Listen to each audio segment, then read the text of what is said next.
Selamat pagi Ibu Bapak dan Saudara yang dikasihi Tuhan. Kembali kita berjumpa di persekutuan doa pada saat ini. Sebelum kita bersama-sama merenungkan firman Tuhan, baiklah kita datang kepada Tuhan di dalam doa. Kita berdoa.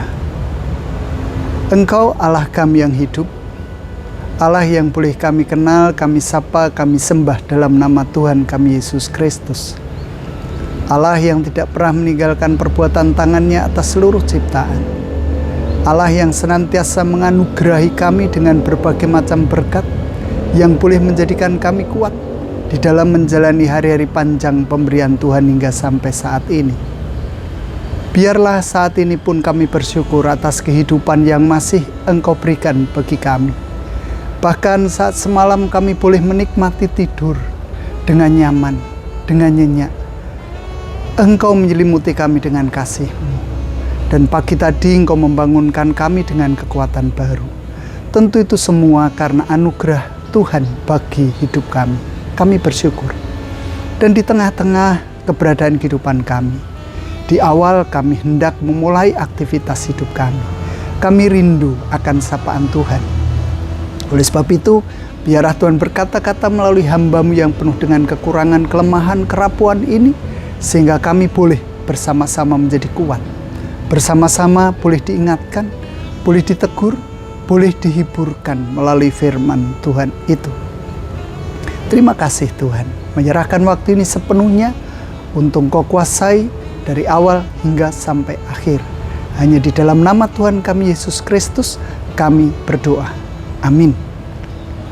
Iya, Ibu Bapak dan Saudara yang dikasihi Tuhan, pagi hari ini kita hendak bersama-sama menggumuli firman yang tertulis dalam 1 Timotius 6 ayatnya yang ke-10. Saya mengambil satu ayat saja untuk kita semua. 1 Timotius 6 ayatnya yang ke-10 demikian. Karena akar segala kejahatan ialah cinta uang. Sebab oleh memburu uanglah beberapa orang telah menyimpang dari iman dan menyiksa dirinya dengan berbagai-bagai duka. Saya akan mengulang sekali lagi ayat yang ke-10. Karena akar segala kejahatan ialah cinta uang. Sebab oleh memburu uanglah beberapa orang telah menyimpang dari iman dan menyiksa dirinya dengan berbagai-bagai duka. Ya, Ibu, Bapak, dan Saudara yang dikasihi Tuhan, tentu kita masih ingat ungkapan uang bukanlah segalanya, tetapi segalanya membutuhkan uang. Kalau saya boleh mengatakan, dari seseorang hendak ada di dalam dunia ini hingga sampai manusia meninggalkan dunia ini membutuhkan uang. Benar ya? Ketika seseorang mengalami kehamilan, itu artinya seseorang ada dalam kandungan. Sejak itulah ketika si jabang bayi ini dari 0 hari mungkin sampai dengan dia mau lahir membutuhkan uang. Ibunya harus periksa, ibunya harus minum susu, harus minum vitamin, harus disuntik vaksin. Ketika seseorang anak lahir, bukankah dia juga butuh uang? Jangan lupa Pak Rudi, kan ada BPJS. Apakah BPJS tidak membutuhkan uang? Ternyata butuh juga. Ketika anak tumbuh kembang di dalam kehidupannya membutuhkan banyak uang. Segalanya. Baik itu susu, baik itu peralatan hidupnya, baik itu makanannya, baik itu sekolahnya, dan banyak hal yang lain. Tetapi kalau demikian, apakah kita tidak boleh memiliki uang? Apakah kita tidak boleh mencari uang? Jangan salah, Ibu Bapak.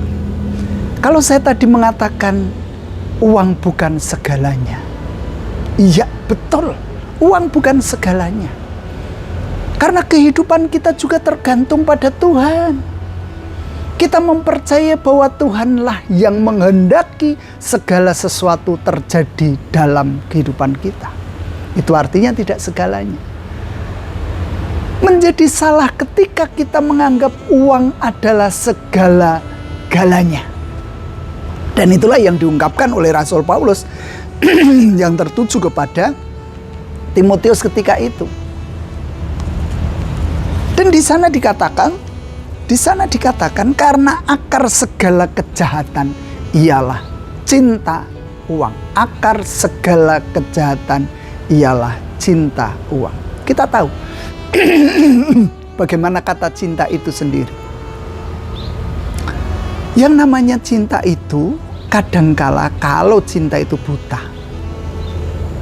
Kalau cinta itu buta, mengalahkan segalanya. Cinta itu konon kabarnya harus berkorban. Berkorban apa? Banyak hal. Sehingga ketika manusia juga berkorban untuk uang, ketika manusia dikuasai oleh uang, sehingga hidupnya lalu menjadi serakah, tidak lagi memikirkan hal-hal yang lain, maka di sanalah kejahatan itu muncul. Bahkan ketika orang sudah dikuasai oleh uang, bahkan mengatakan bahwa uang adalah segala-galanya, maka dikatakan di sana beberapa orang telah menyimpang dari iman dan menyiksa dirinya dengan berbagai-bagai duka. Dan itu nyata terjadi dalam kehidupan kita, jangan salah loh. Bagaimana ketika manusia dikuasai uang, dia akan menghalalkan segala cara. Ya, saya mengungkapkan mungkin sekarang ini masih ada atau sudah tidak ada ya. Ketika saya mengingat beberapa puluh tahun yang lalu ketika saya masih kanak-kanak, yang namanya Wonogiri, orang suka sekali memiliki pesugihan. Baik itu pesugihan macan, pesugihan buto ijo, pesugihan tuyul. Pada hakikatnya mengapa mereka memiliki pesugihan dari kata sugih? Itu artinya kehidupannya sudah dikuasai dengan kekayaan. Paling tidak kekayaan itu diwujudkan dengan kata uang. Jangan salah ibu bapak. Ketika orang sudah mengumpulkan banyak duit, duitnya dibendeli siji-siji untuk keperluan yang lain, tahu-tahu ada tuyul yang mengambilnya. Bukankah merugikan orang lain?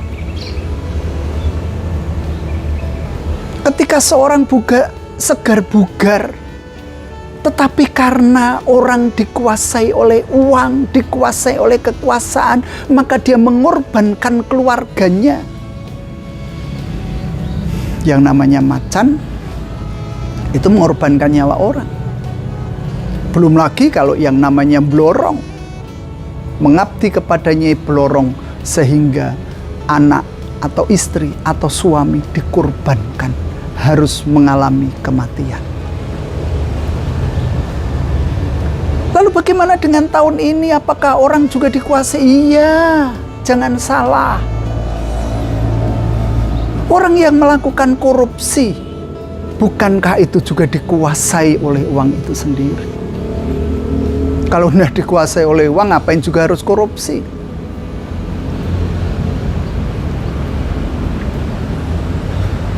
Kalau toh di dalam kehidupannya pengen mengabdi kepada bangsa dan negara ini, bukankah dia juga merelakan segalanya untuk bangsa dan negara? Artinya seberapa yang dia buang dan seberapa yang dia dapatkan dari negara itu disyukuri.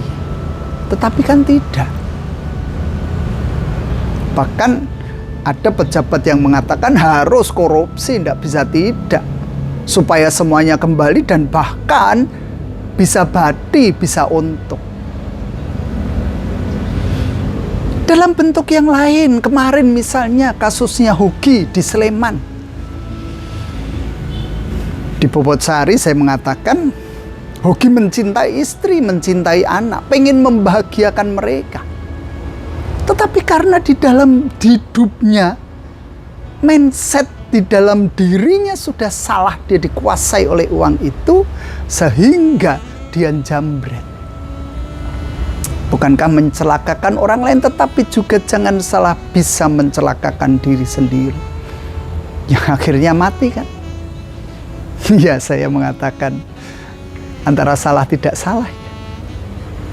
Saya menggambarkan diri saya sendiri ketika istri saya dijambret. Apakah saya juga lalu diam saja? Oke, jambretan. Apa sing kurangnya tak wehke? Ndak ada, sudah. Sebagai seorang suami yang bertanggung jawab terhadap istrinya, sebagai orang yang normal, tentu dia akan mengejarnya. Kalau toh jambret itu diam, tenang, dikejar mau, paling digebuki. Barangnya balik nih. Tetapi kadangkala karena sudah dikuasai tadi, ketika dikejar pun dia lari. Sehingga semakin orang ngigit-gigit, semakin gemes, semakin marah, lalu nabrak. Ya, saya tidak bisa menyalahkan itu. Yang lalu akhirnya tewas. Pada masa kini betul bahwa tidak ada pesugihan lagi mungkin. Tetapi bukankah kuasa-kuasa kegelapan itu masih bergelayut di antara kita? Sehingga kalau beberapa saudara mengatakan kepada saya, tokonya buka, warungnya buka, usahanya buka, tetapi tidak ada pembeli sama sekali, kadangkala itulah yang dilakukan oleh manusia lain untuk menutup toko itu dengan aura negatif.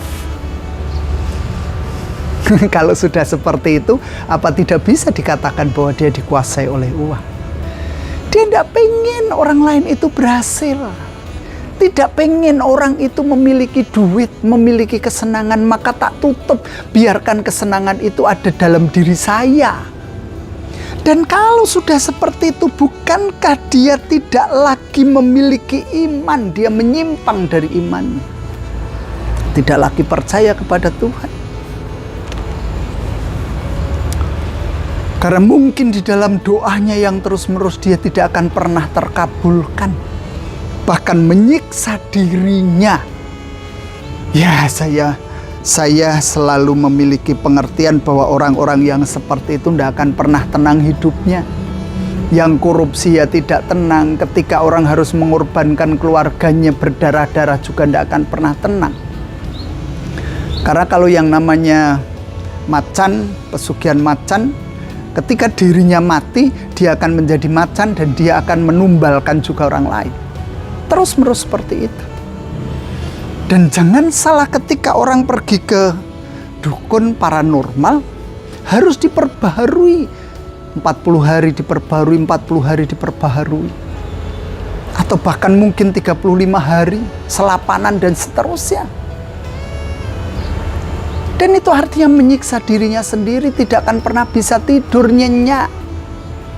Berpikir pada suatu ketika aku yang akan mengalaminya. Seorang jambret tentu dia juga akan ketakutan dikejar. Dia akan ngumpet. Makan pun lalu tidak menjadi kenyang. Oleh sebab itu, ibu bapak dan saudara yang dikasihi Tuhan, apa sih yang perlu kita lakukan? Karena segala sesuatu, bukan segalanya ya. Iman kita, beriman pakai duit enggak sih? Ya kita ke gereja mesti ada persembahannya. Ada banyak hal, oke lah. Ada banyak hal yang kita lakukan yang membutuhkan uang.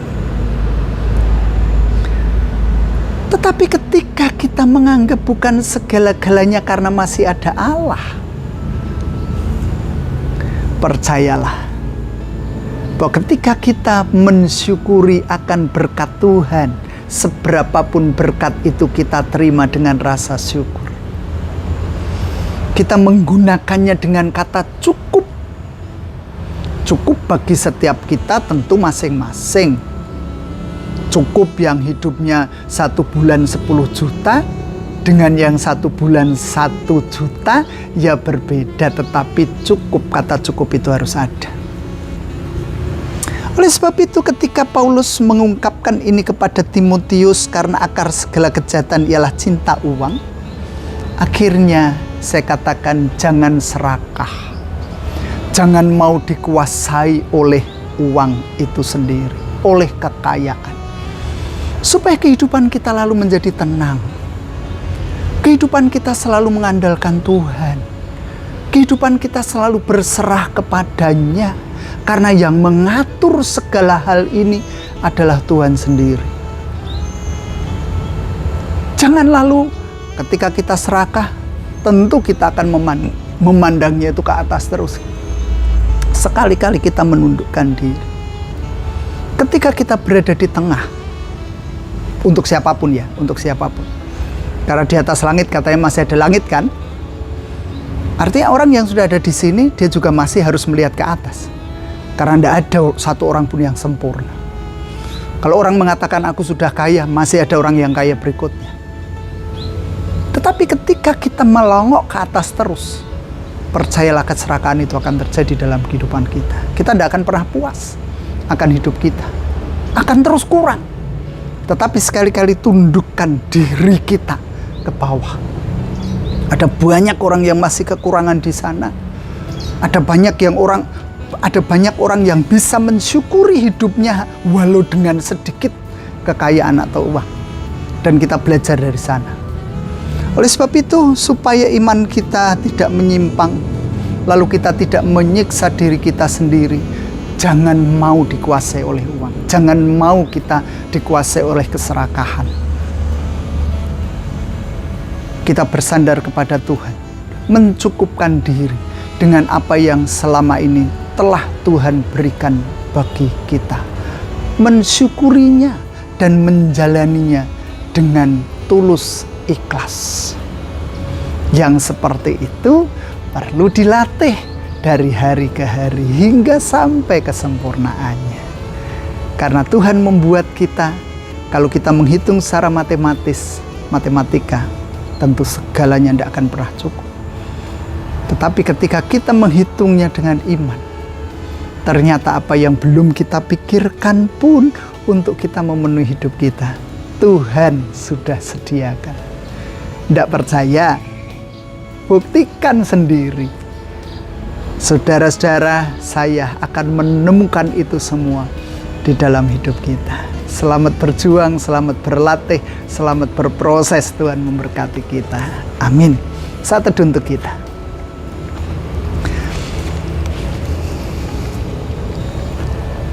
Bersama-sama kita datang pada Tuhan di dalam doa, kita berdoa. Selalu kami mengucap syukur atas kasih setiamu di dalam kehidupan kami. Selalu kami harus bersyukur karena Tuhan tidak pernah meninggalkan kami. Di setiap pergumulan permasalahan yang harus kami hadapi, seberat apapun permasalahan itu, kami percaya Tuhan tidak tinggal diam. Tuhan terus campur tangan di dalam kami menyelesaikan setiap persoalan dalam kehidupan kami. Tuhan memberikan jalan keluar yang terbaik atas hidup kami. Kami percaya itu ya Tuhan. Oleh sebab itu kami hendak mempertaruhkan hidup kami ke dalam tangan kuasa-Mu. Kami hendak mengandalkan Tuhan di dalam setiap laku hidup kami. Kami ingin selalu berserah akan kehendak Tuhan. Sembari kami mengerjakan apa yang Tuhan perintahkan bagi kehidupan kami, niscaya pada saatnya kami boleh menemukan kebahagiaan-kebahagiaan sejati yang telah Tuhan nyatakan, Tuhan cadangkan bagi hidup kami. Terima kasih atas semuanya itu. Dan di samping itu, kami juga berdoa untuk saudara-saudara kami yang masih terus bergumul tentang penyakitnya. Harus menyelesaikan program pengobatannya, sehingga Tuhan memberikan pemulihan. Berdoa untuk saudara kami, Bapak Ramang, berdoa untuk Ibu Eni Prahmawati, berdoa juga untuk apa yang diperjuangkan oleh Ibu Ratna Anrarsi, juga Ibu Prihandayani, juga Ibu Sri Jumiati, juga Bapak Sukilam. Tuhan, Kau mengingat mereka semua di dalam pergumulannya, di dalam perjuangannya. Tuhan tidak akan pernah tinggal diam. Tuhan akan terus berkarya. Tuhan juga akan terus memberikan jalan keluar yang terbaik atas apa yang dirasakan oleh saudara-saudara kami ini. Juga bagi saudara-saudara kami yang tidak mampu kami ingat, tidak kami sebutkan. Tetapi Tuhan menjangkau mereka. Tuhan tidak tinggal diam atas mereka. Tuhan akan berkarya dan setiap kesulitan tentu ada jalan keluar yang Tuhan sediakan. Terima kasih Tuhan. Dan saat ini kami juga rindu memohonkan berkat bagi kehidupan kami. Dengar ya Tuhan apa yang menjadi pergumulan pribadi kami.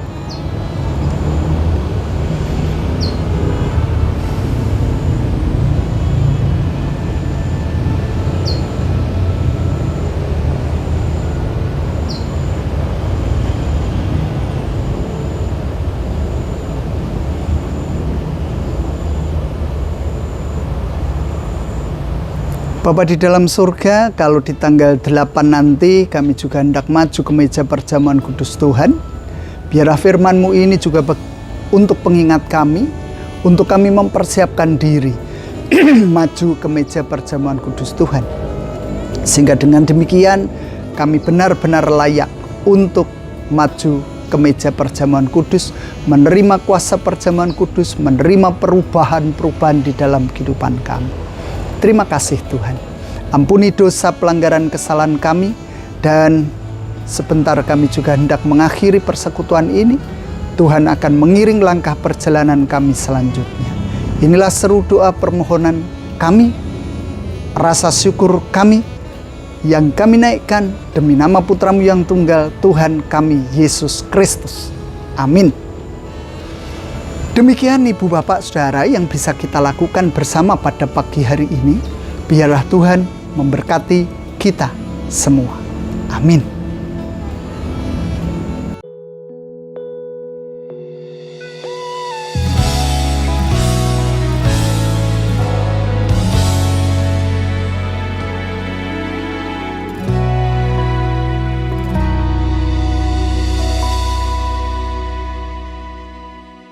Jika bukan Tuhan yang selalu besertaku, tak mungkin ku kuat selama ini. Jika bukan Tuhan yang selalu menjagaku, tak mungkin ku hidup sampai hari ini.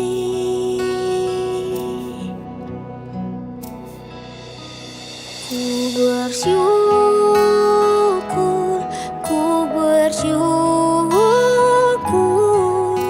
untuk semua kebaikan-Mu Tuhan. Ku percaya apapun yang terjadi, Tuhan selalu besertaku.